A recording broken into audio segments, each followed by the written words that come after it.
C'est parti, première journée à Koh Lanta et je viens d'arriver à Nui Beach. Nui Beach, c'est cette petite baie, tranquille. Franchement, on doit être quoi, allez, 20-25 personnes. Mais vu que c'est étalé sur la plage, chacun a son petit coin privé. Franchement, c'est top. L'eau est belle, le cadre est beau. Vous avez la végétation comme ça qui longe toute la plage. Les roches volcaniques à chaque bout de la plage. Franchement, c'est l'endroit idéal pour commencer la journée et piquer une tête. Sauf que moi, ma journée commence à midi. En fait, je suis parti de Bangkok ce matin à 6h30. Je suis arrivé à l'aéroport de Krabi à 7h45. De là, j'ai fait 3 heures de minivan pour rejoindre Koh Lanta et ça m'a coûté 400 bahts le trajet. Je vous mets le prix en euros juste ci-dessous. Donc, je suis arrivé grosso modo à 10h30 à mon hôtel. La chambre n'était pas prête, ce qui est normal parce que normalement, elle doit être prête sur les coups de 2 heures. Donc, du coup, je leur ai loué directement un scooter. Et pourquoi j'ai loué mon scooter à l'hôtel? Alors, j'ai payé 250 bahts pour ce Honda Click, 250 bahts par jour. Pareil, vous avez le prix en euros aussi juste ci-dessous. 250 bahts par jour. Et ce qui est bien à l'hôtel, c'est que je ne laisse pas mon passeport et je ne donne pas de caution. Voilà. Comme ça, il y a moins de tracas. Des fois, il vaut mieux payer un chouïa plus, mais sans lever des tracas. Vous comprenez? Parce que j'aurais pu louer mon scooter dehors, peut-être payer 200 bahts la journée. Mais voilà, j'aurais dû laisser mon passeport ou laisser une caution. Là, rien. Donc franchement, le scooter, moi, ce qui m'intéresse, c'est qu'il freine, qu'il marche bien, et c'est le cas. Ensuite, je suis allé prendre mon petit déjeuner tardif à Tuesday morning. Vous êtes là, vous surplombez la plage. Franchement, le cadre est sympa. Vous avez des petits déjeuners de champions. Moi, par exemple, celui-ci, il s'appelle Devil Breakfast et il m'a coûté 255 bahts. Et franchement, je me suis régalé. Puis j'ai pris aussi ce café qui m'a coûté 115 bahts. Et je l'ai pris parce qu'il est bleu, ça m'a fait délirer. En fait, ils ont un sirop qui est coloré avec une fleur thaïlandaise assez connue, c'est naturel, qu'ils mettent dans le lait. Et vous, après, vous versez le café, vous mélangez et vous buvez comme ça. Franchement, c'est sympa et comme je vous dis, j'ai trouvé ça intriguant, donc j'ai voulu essayer. Enfin bon, maintenant j'ai le ventre plein, je vais aller faire 2-3 bras scrollés histoire de brûler des calories et après on repart en exploration. Alors je sais pas trop où je vais aller parce que franchement la météo n'est pas tip top. Alors il pleut pas, c'est déjà ça. Mais bon, c'est pas le beau ciel bleu. Après, si vous voulez, à côté de Nui Beach, il y a d'autres plages. Celle-ci, la première, c'est Klong Chak Beach. Et celle juste après, c'est Bamboo Beach. Franchement, les deux, elles sont magnifiques. Ceci dit, pour moi, la prochaine destination, c'est une cascade. Et donc, pour information, si vous désirez garer votre scooter à l'entrée, ça coûte 40 bahts. Vous pouvez le laisser autant de temps que vous voulez. Et l'entrée pour le sentier qui mène à la cascade et c'est une petite grotte, ça coûte 200 bahts par personne. Franchement, le lieu est magnifique. Vous longez une rivière. Au début, elle est vert bleuté, c'est magnifique. Après, vous rentrez dans la nature, c'est super sympa. Et moi, je croisais des gens, et je leur demandais, ouais, vous avez vu des serpents? Vous avez vu des serpents? Non, non, non, non, non. Et là, je vois un Thaïlandais, je dis, ouais, il y a des serpents. Il me dit, regarde dans les arbres, quand tu vois des boules, souvent, c'est des pitons qui se mettent en haut en boule. Eh bien, devinez quoi? Normalement, le trajet, c'est en une demi-heure. Hein, pour faire du parking du scooter jusqu'en haut de la cascade, c'est 30 minutes.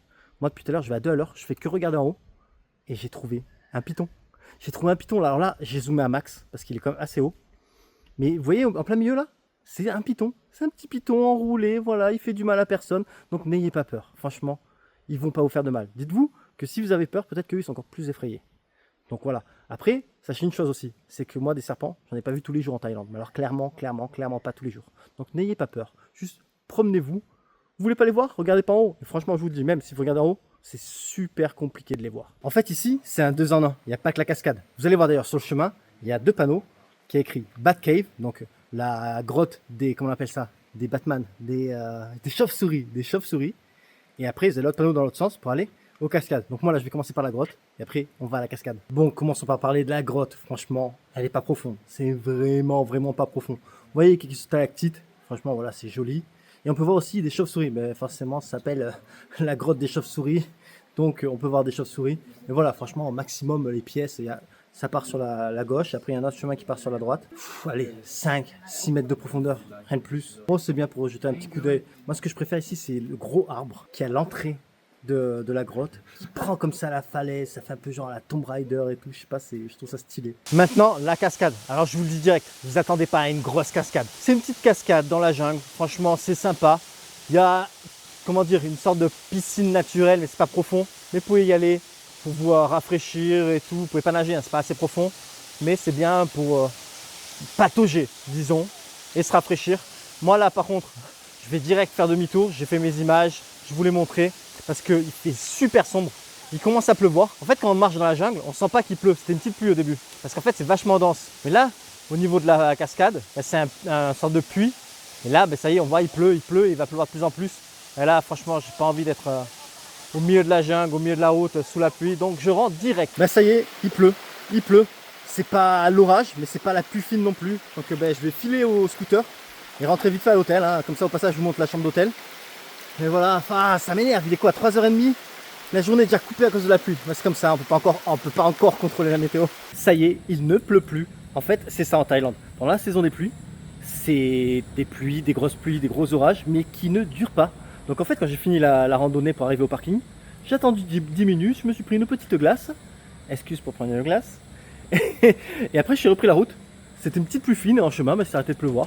Donc voilà, la petite douche, je vous montre ma chambre et puis après, on part faire autre chose. Voici ma chambre à Sirin Lanta Resort. Elle est spacieuse, confortable, climatisée et avec un lit double. Là, aperçu à la salle de bain qui est propre et avec l'eau chaude. Et enfin, voici la terrasse de la chambre. Et pour info, en novembre 2025, j'ai payé la nuit ici 21,50 €.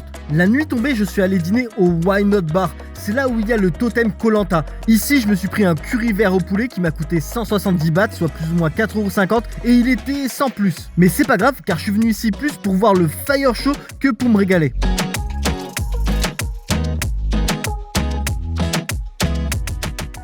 Deuxième journée et la météo n'est pas au rendez-vous, donc ajustation du programme et on commence dans le vieux Koh Lanta. Ici, je vais prendre un petit déjeuner à Café Lanta. Je me suis pris une assiette de gaufres avec des fruits. Franchement, ça a l'air maxi bon. Ça m'a coûté 180 bahts. Je vous mets le prix en euros juste ci-dessous. Je me suis pris aussi un americano à 70 bahts avec le prix en euros juste à côté. La vue, franchement, elle est sympa. Vous voyez tous les îlots karstiques et tout.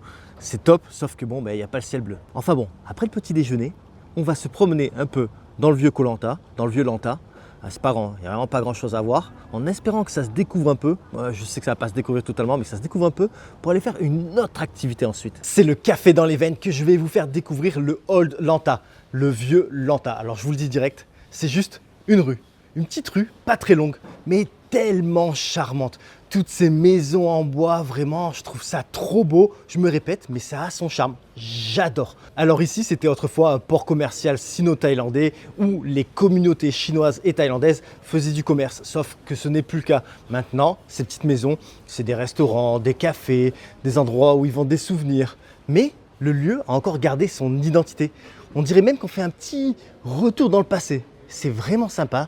N'hésitez pas à vous balader, ça ne va pas vous prendre longtemps, franchement, allez, 30 minutes, 40 minutes, même moins. Mais ça vaut le coup d'œil. Regardez à droite à gauche, il y a des petites allées sympas. Il y a aussi un temple chinois tout petit où il y a plein de statuettes de Guanyin, la déesse de la compassion, et d'autres statuettes. Franchement, ça vaut le coup d'œil là aussi, c'est super sympa. Donc si vous venez à Koh Lanta, venez jeter un coup d'œil ici, vous allez voir, c'est pas mal. Bon, par contre, s'il y a quelque chose à ne pas manquer au Old Town Lanta, c'est la maxi statue de la langouste bleue qui est littéralement un icône de la ville. Non, je plaisante, c'est pas un icône, c'est une blague bidon certes, mais c'est pas un icône.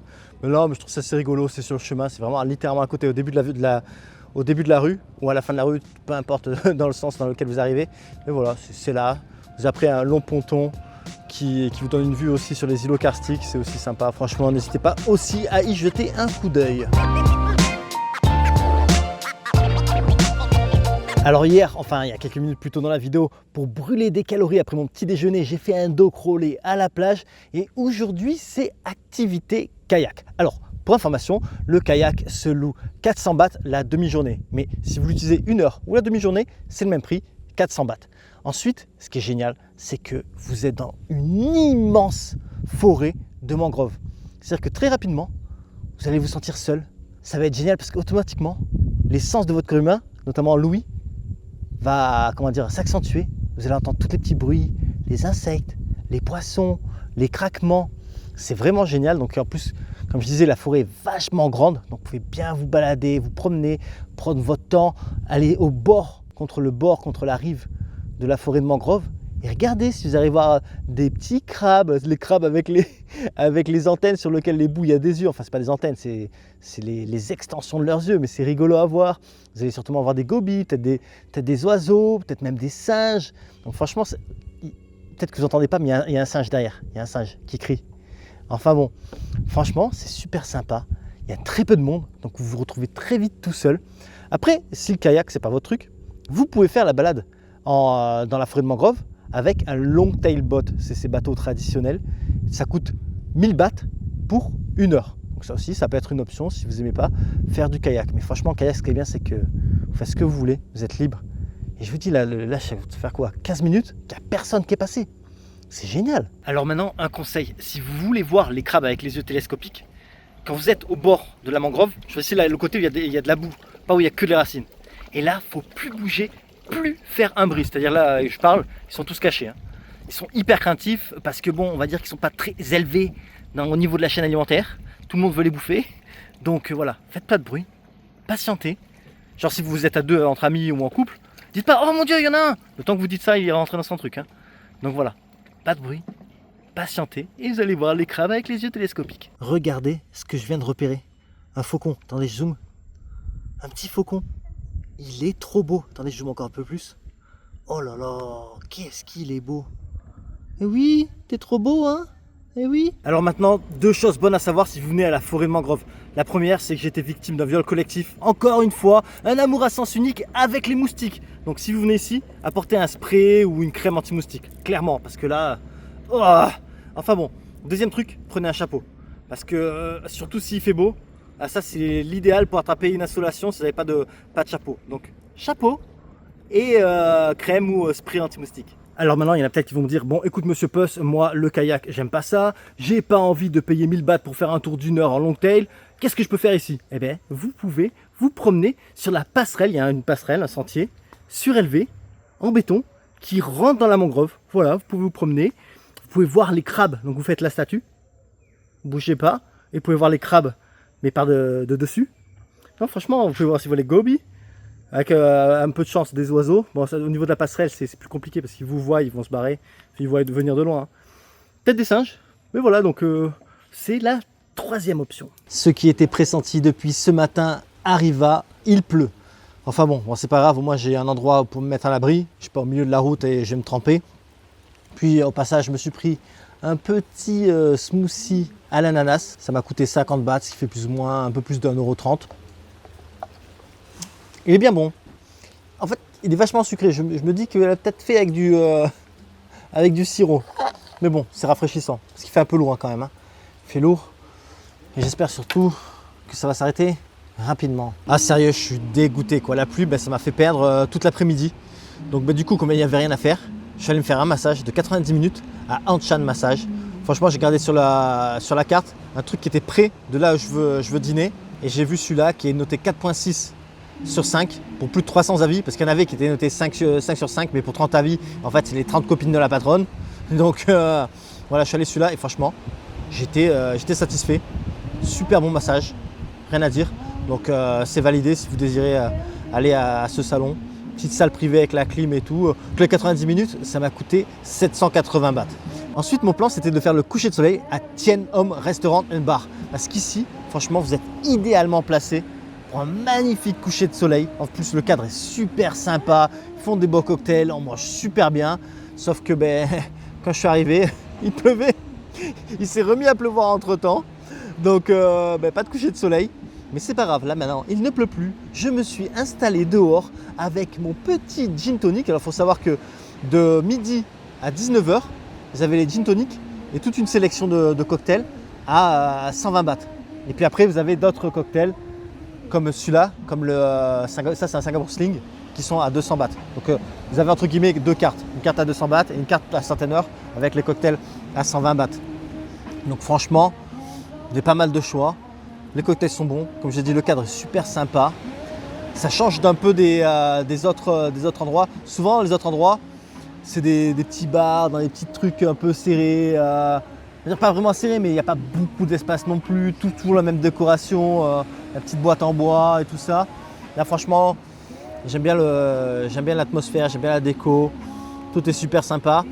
Et aussi, ce que j'aime beaucoup, c'est leur bouffe. C'est leur bouffe. Mais oui, en tant que gourmand, on va pas se mentir. Hein. Si je viens ici, c'est pas que pour les cocktails et pour la vue. Hein. C'est parti, le repas est servi. Et donc là, je commence par une soupe au bœuf avec du basilic thaïlandais.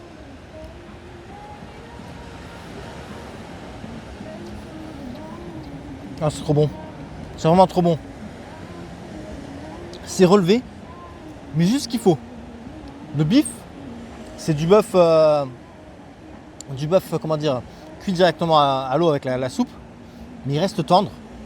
Et franchement, la soupe,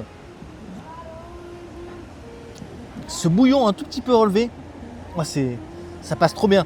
Il y a un petit goût tout petit goût de piment, un goût de citronnelle, avec les petites feuilles de basilic thaïlandais. Dinguerie, dinguerie. Maintenant, ce plat, c'est un Panang pork. En fait, c'est du lait de coco mélangé avec du curry rouge, un tout petit peu de piment et du porc. Et donc, qu'est-ce que ça donne?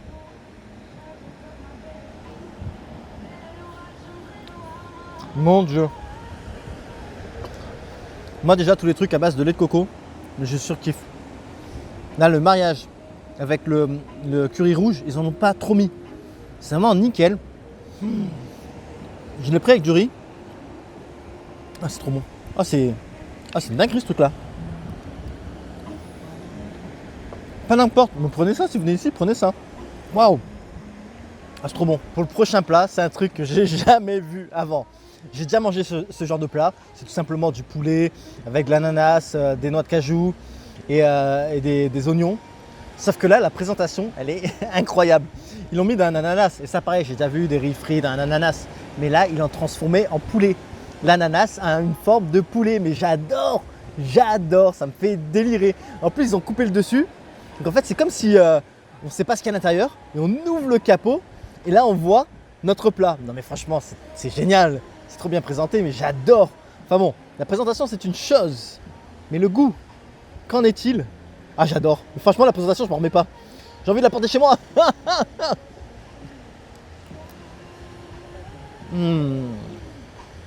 Oh là là. Ah, c'est trop bon. Ce qui est bien, c'est que tout est tendre, tout a du goût. Et les noix de cajou sont croquantes, mais elles ne vous cassent pas les dents. Vous voyez? Elles sont croquantes et moelleuses. Ça veut strictement rien dire, j'imagine bien, mais c'est pour essayer de vous faire comprendre un peu le ressenti de ce plat. Franchement, c'est trop bon. Vous pouvez le commander avec du riz et le manger avec du riz. Franchement, c'est... Oh là là. Rien que pour la présentation, de toute façon, je l'aurais recommandé quand même. Vous pensez peut-être que j'ai le ventre plein, mais non, j'ai gardé un peu de place pour un dessert. Donc en fait, c'est des patates douces avec du lait de coco. Non, mais moi, je suis fan du lait de coco. Donc on va voir ce que ça donne. Ah, c'est une dinguerie. Comme j'ai dit déjà, rien que le fait qu'il y ait du lait de coco, je suis comme un dingue. Et franchement, la patate douce, oh là là, elle est fondante. Et le mariage des deux, essayez. Hein. Patate douce, même essayez chez vous si vous voulez. Hein. Patate douce, lait de coco, dinguerie. Troisième jour et aujourd'hui, je vais rien vous montrer. Tout simplement, il a plu toute la nuit, toute la matinée. Là, il est 2 heures passées de l'après-midi. Je viens à peine de sortir de ma chambre parce qu'il vient à peine de s'arrêter de pleuvoir. Enfin bon, là, je suis allé manger à View Thai, ce restaurant avec vue mer. Franchement, c'était bon, mais ça cassait pas des briques non plus.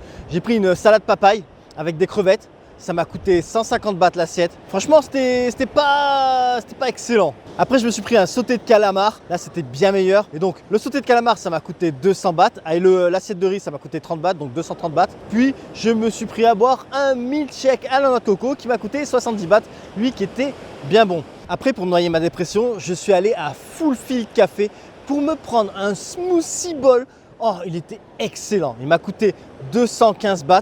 Je vous jure, il était maxi bon, mais vraiment maxi bon. Ceci dit, si vous désirez trouver plus de choses à faire à Koh Lanta et même en Thaïlande de manière générale, vous allez retrouver tout ça dans mon e-book guide voyage en Thaïlande de plus de 380 pages, dans lequel vous allez retrouver des itinéraires sur 1 semaine, 2 semaines, 3 semaines, 4 semaines, mais également des destinations détaillées avec les choses à faire et à voir, des hôtels pour tous les budgets, des restaurants où manger. Franchement, il est hyper complet et sera votre meilleur compagnon pour votre prochain voyage en Thaïlande. Donc si vous désirez vous le procurer, c'est simple, vous allez sur mon site www.monsieurpasse.com ou cliquez sur le lien en description. Ça vous amène directement sur la fenêtre du e-book Thaïlande. Et de là, en 2 temps 3 mouvements, vous avez votre meilleur ami pour votre prochain voyage en Thaïlande. Et ceci dit, c'est la fin de cette vidéo, mais les aventures en Thaïlande continuent, les aventures en Asie continuent aussi. Donc si vous désirez ne rien manquer, n'hésitez pas à vous abonner. Et je vous dis donc à la prochaine sur ma chaîne La Bizette. Mouah. Je vous remercie d'avoir regardé cette vidéo, j'espère qu'elle vous a plu et qu'elle vous sera utile pour votre prochain voyage. À bientôt.